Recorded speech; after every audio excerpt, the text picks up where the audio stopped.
All right, so let's get started. I'm in a really squeaky chair, so I'm sorry. uh, so a few of you guys have reached out to me quite a few times, actually asking about how to hire and train attendants, how I do it.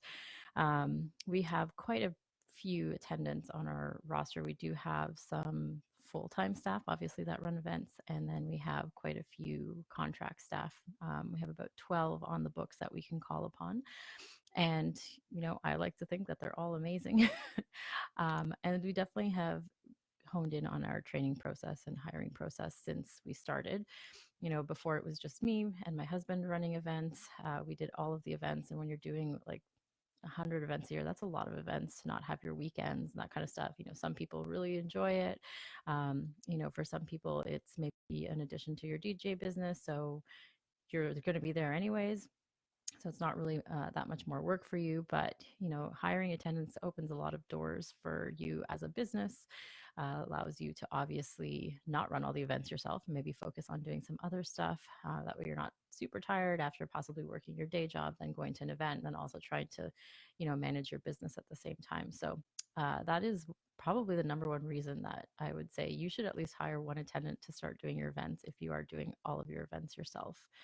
Um, the other thing is too is obviously like it kind of gives you a fallback when you're a sole proprietor and sole person like running events. Like stuff happens, you have emergencies, you get sick, and it's really hard to run a successful business if you don't show up for an event.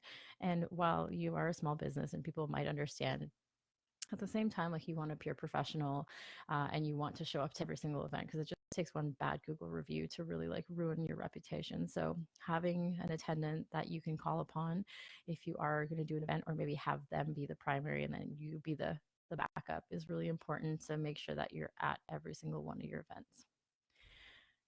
And then obviously the best part is that when you have people running events for you, then you can just sit back at home and kind of watch what's going on and not have to be at the event physically. So you can have multiple events going on with different people running your events, and you're kind of just like the main station, making sure that everything's running perfectly. And if they have any problems or anything like that, that you're available to run in and exchange anything, or provide backup or tech support or anything like that. So let's get into it then. I've broken this up into 4 steps actually. And the first step is that I want you guys to write everything out. Everything that you do as when you're the attendant, write it out step by step. And I mean everything. So from the second that you essentially pick up the kit at your warehouse or your studio or your garage, everyone works out of different places.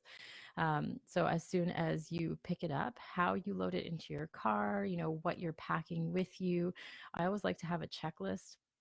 So we have a checklist of all the equipment that needs to be on the trolley or in somebody's car, so that they can kind of go through it again, just to make sure that all of that stuff is in their vehicle and going to the event.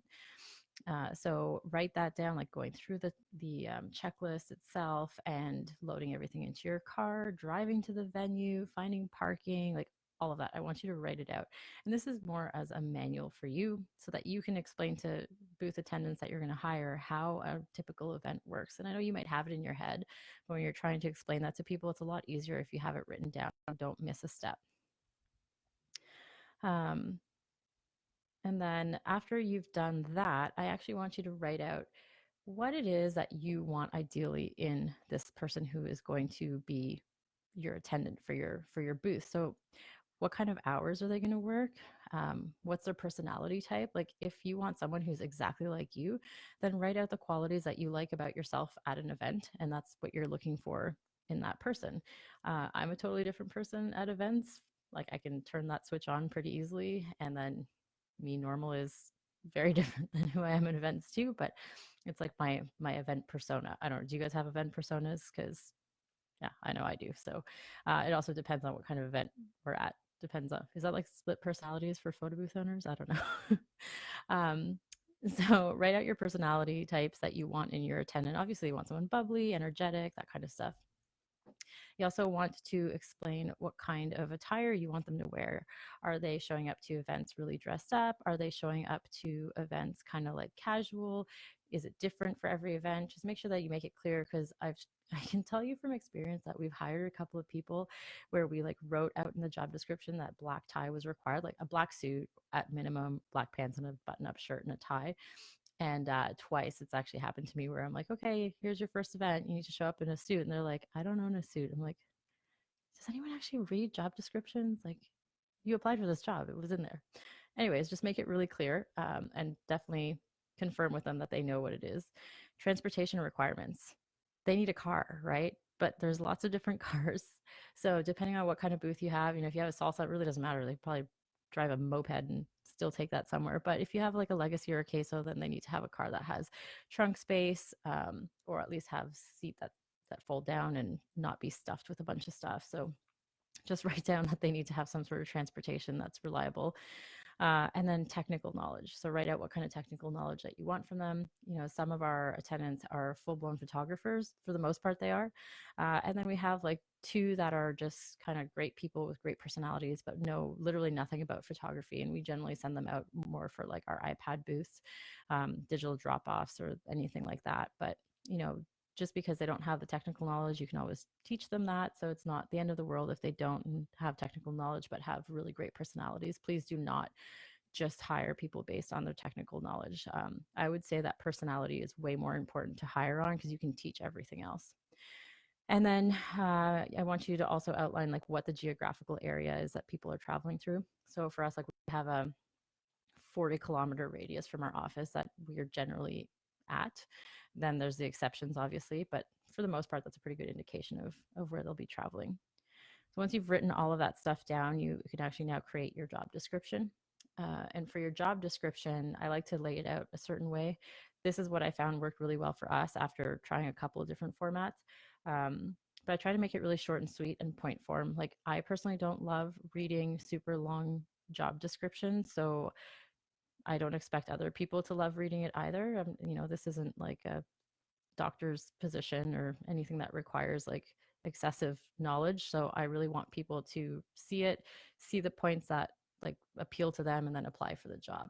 So the first thing I do is I write like 1 to 2 sentences about our company. I include our website. And then I will put the requirements of the job, like 4 to 5 point form. Pay scale, super important, and I'll kind of touch on that in a little bit, but pay scale is really important to put in there. And oh, I see a question come in. I will answer that at the end for sure, but I won't forget, I promise. Pay scale, right.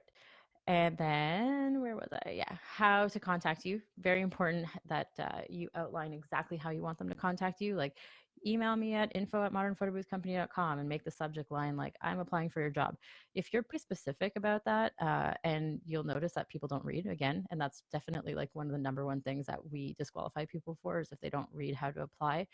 But this is a great way to see if people pay attention to detail, because the people who do generally like read exactly how to apply and do it properly generally tend to be really good hires for us. So you don't make it super complicated, but also don't make it very easy. Like, add one extra step at least for them to have to do it. Otherwise, you're just going to get bombarded with resumes. Like, people won't even read the application. They'll literally just like click one button and drop their resume. Job description, title. So the title is really important when you're hiring for an attendant, especially if you're running a DSLR booth, and you want someone who is a photographer. I found that calling the job event photographer, or just photographer period, got me way better people than me calling it like photo booth attendant. Photo booth attendant, while not terrible, just didn't really get me like people who were eager to go to these events and stuff. Whereas photographers read this like job description, and they like the fact that it's evenings, weekends, and sometimes during the day for some people, but they were more inclined to be energetic about it. They really liked the photo booth, and some of them actually knew us, so they were like, we've seen you out, your brand really aligns with like what we want to do, and we like what you guys do, so I'd like to apply for this job. It's like, great, these photographers actually worked out really well. So title is really important. I really don't think it's personally deceptive to say that, because they are a photographer and I do expect them to have some sort of photography knowledge. If I am hiring just for an iPad booth or something like that, then I would call them a brand ambassador, and I would put that job posting as a brand ambassador. And again, that's where I ended up getting kind of like the most amount of applications coming in that were qualified. So where do I post these? Normally, I have a couple of places that I put them in. Now, again, this is what works for me. I've heard a lot of other people that try other things, and please feel free to add comments about what you guys have tried and you found worked for you. But my number one is Indeed. I don't know if you guys, if it's the same in the US, but in Canada, Indeed.com has worked out really well for me. I don't pay for my postings or anything like that. I just post them on the free one. And sometimes I'll refresh it like every 30 days. I'll post a new one if it gets kind of stale. Facebook groups are another one that are really, really good for me for second shooters, wedding photographer Facebook groups too, and just like wedding professional groups is another really good one where I've found some pretty quality people there. University job boards. So we have a college here that has a photography program and they have their own internal job board. So I will post in there. I find university students are actually quite excellent. They're really hungry for money and they like going to events and they have a lot of energy, unlike me now. So, they can go to like 1 or 2 in the morning and not really complain about it. And then they still go out and party with their friends. So that's cool. I wish I remember how to do that. The other one that I've heard a lot of people talk about is stay at home mom groups. Moms that are maybe on maternity leave or something like that, or maybe they're full time stay at home moms. They generally tend to be extremely reliable. That personally hasn't worked out for me so much, but I know quite a few people who will only hire stay at home moms just because they want to get out of the house, they want to make some money, and they're really great because they want to talk to adults too. And then your own Facebook page, your own personal Facebook page, is really great to get people to refer you. They'll refer people that they think might be an excellent fit for you. And then literally like pretty much anywhere else, just like plaster it everywhere. Don't pay for ads. I've personally, like I said, never had that work for me. Did one with LinkedIn. LinkedIn is a complete scam in my opinion, but like LinkedIn jobs, not the actual LinkedIn site. Anyway, so post it everywhere that you can. But like I said, Indeed is the number one thing that's worked for me. Once you get all of your people coming in, the first thing I do is call them on the phone and I catch them off guard. And that's usually a really good indication about how they're going to interact with people. So once I call them, I just say like, hey, it's so-and-so for calling from Modern Photo Booth. You applied for this position, and we'd like to get you in for an interview. Let me just ask you a couple of questions before we move on to the next phase or something like that. And then I just ask them like really basic questions, like ask them if they actually know about the position, be like, oh, what's the one part about the position that you're most excited about, to see if they actually read the job description. Because if they didn't, then I don't care to bring them in. It's a waste of time. They're just, plastering their resume. And then I'll kind of just reiterate some important things like, oh, you can work evenings and weekends, and oh, you have a car, right? Those are like the biggest things for us. And then if they pass that, then I will bring them in for an in-person interview. And in that in-person interview, I actually ask them to show up as if they were coming to an event. So they show up in suits, which is really nice. But it's mostly to see, like, again, if they paid attention to the job posting. So I won't say like, oh, I need you to come into a suit. I say, I need you to come in as if you're showing up to one of our events, and like I said, most of the time they show up in suits. There's been a few times where people have shown up in like jeans and a t-shirt and like, no, I mean, I took 5 minutes to interview them and then had them go on their way.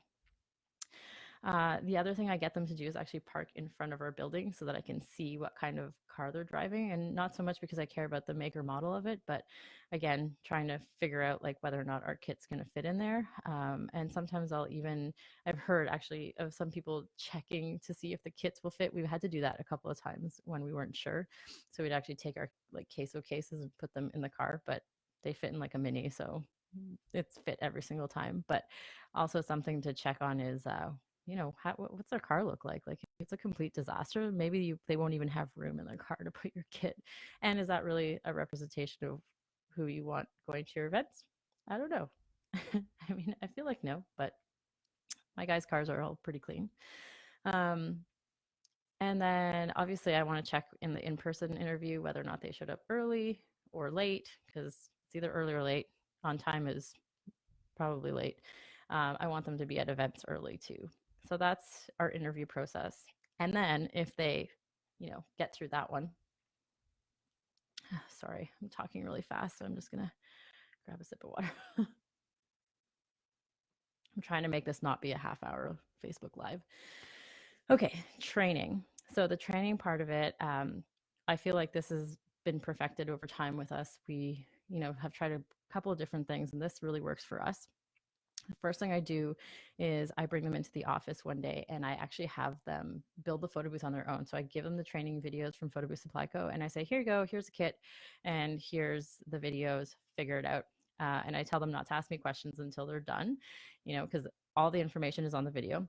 And we've gotten some pretty interesting things like people installing the umbrella like leg onto the base and then not being able to figure out the rest. And anyways, it's kind of funny, but most of the time they figure it out. And so I let them do that, and then I kind of like go through everything to see if they were able to figure it out, because I do find that by telling people how to do it, they don't really grasp it until they actually do it themselves. So this is a really great way to kind of like ingrain it into their brain. And I'll get them to also tear it down and then build it back up one more time and then tear it down again. And that's literally the first training session. That's all we do. It usually takes about an hour and a half to 2 hours.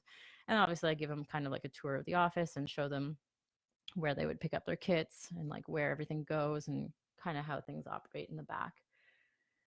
On the second like training day, I guess, they actually go to an event as a secondary person. Now I only pay them as a secondary person, so we do have two pay grades, and there's like the main person who has to pick up the kit. They usually work longer hours, they're responsible for all the equipment, so they get one pay, and then the assistants just have to show up at the venue and pretty much just be like very personable, so they get a totally different pay. So when they're training, they get like the lower pay as the assistant. On the second day, they go to an event, they actually meet the primary person there, and then they'll kind of watch how the event goes. They'll get them to help set up and, make sure that the primary or myself, is walking through all the things that we're doing like step by step and explaining why we do things. Like, why do we make sure that we give the prints to people instead of letting them pull the prints out of the photo booth, or like why we touch the screen instead of letting the person touch the screen, that kind of stuff, because they don't know. They really don't know. I know it seems like something that's simple, but they have no idea. So then on the third event, they actually will shadow the primary person. So they will come to the warehouse, they pick up the kit, they go to the venue, and then I have them set up everything from start to finish with obviously the help of the primary person when needed. But for the most part, they do everything from start to finish. And then they alternate being primary and secondary booth attendants during that time. The fourth event, yeah, we're on number 4 now. On the fourth event, they actually do everything from start to finish themselves. So they'll go and pick up the kit by themselves. This time, the primary person doesn't meet them at the warehouse or anything. The primary person will actually meet them at the venue, and then the trainee will set up the event from start to finish and run the event as a primary. They'll actually tell the primary what to do, even though they're technically not the primary. But I also try to limit them on asking questions. I tell them, like, unless it's like you really can't figure out what's going on, then please like try and figure it out, because if you help people along too much, then they lose that ability to troubleshoot themselves. And then after that fourth event, obviously, as long as that goes well and they get good reviews from the primary person that's actually assigned to the event, then they get their fifth event, which will be on their own. Of course, they would have an assistant because we send out 2 people for pretty much every single one of our events, but they would be responsible from start to finish doing everything, and that's including like dropping it back off at the end of the night and making sure that they place everything properly and lock up the shop and set the alarm and all that kind of stuff. So that's their like five step process on how we actually train people. Okay, so I think I've kind of like ran through everything in terms of, what we do or how we find our attendants and where we find them. In terms of pay grade, so this should be kind of different, I guess, and for everyone. Every area is going to be a little bit different. We pay our attendants anywhere between $20 to $30 an hour, depending on the type of event for the primary person. Obviously, someone who requires like extensive photography knowledge is going to get paid significantly more than someone who just needs to stand there and press an iPad.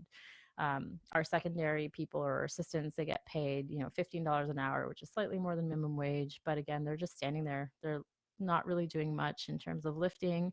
They're really just there to help people with their prints or to grab a prop or anything like that, but that's about it. And obviously to cover if somebody needs to go to the bathroom. So that's what we pay. However, obviously our pay rates do fluctuate based on the duration of the event or anything like that. We do pay mileage outside of our 40-kilometer radius. We do also pay, I pay for the travel time. As soon as they pick up the kit is when they're on the clock until they bring it back to our studio. So, a 4-hour event could actually be 6 hours of pay. Actually more than that. It'd be more like 7 hours of pay with setup and transportation and all that kind of stuff. Um, let's see what else. I do have some people on payroll. A lot of my people are now on payroll now. It's just easier that way. They get paid hourly.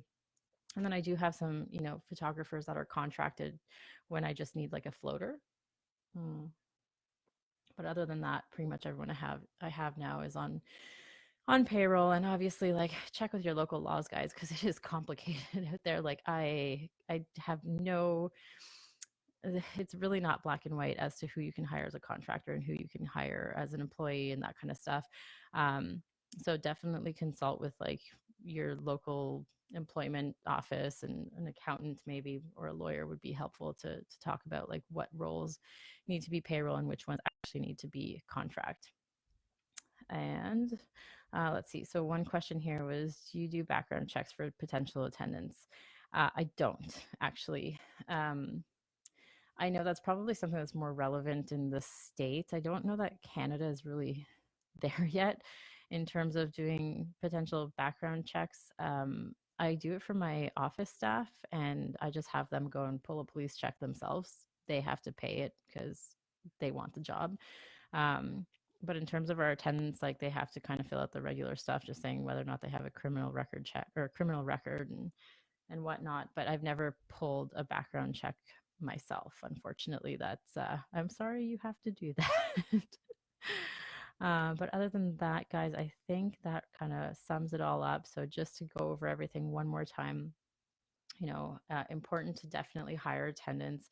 If you're thinking like how I can't afford it type of thing, like you can't afford not to, because honestly, if you hire someone, you're going to be able to focus on doing more stuff, which is, finding leads or making sure that your books are in order or advertising your business somewhere else, and just not being like run ragged, because I know some of us have started this business to just kind of be a side hustle, and then it's exploded into something else. And then you're sitting there going like, oh my God, I have so much work and there's just not enough time in the day. So just make that leap, hire people, make sure you're charging accordingly, like raise your prices every year, little by little, until you can actually hire that person. If you're kind of like in the lower tax, or not tax bracket, in the lower charge bracket,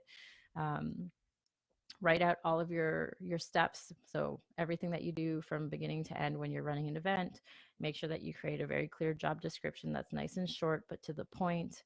Make sure that you're vetting your people on the phone, and that you're then doing an in-person interview with them, and then following the 5 event training steps that I've kind of outlined in here, which is, first event or first time coming into the office, assembling the booth using just the videos. Second time is going to an event and kind of observing.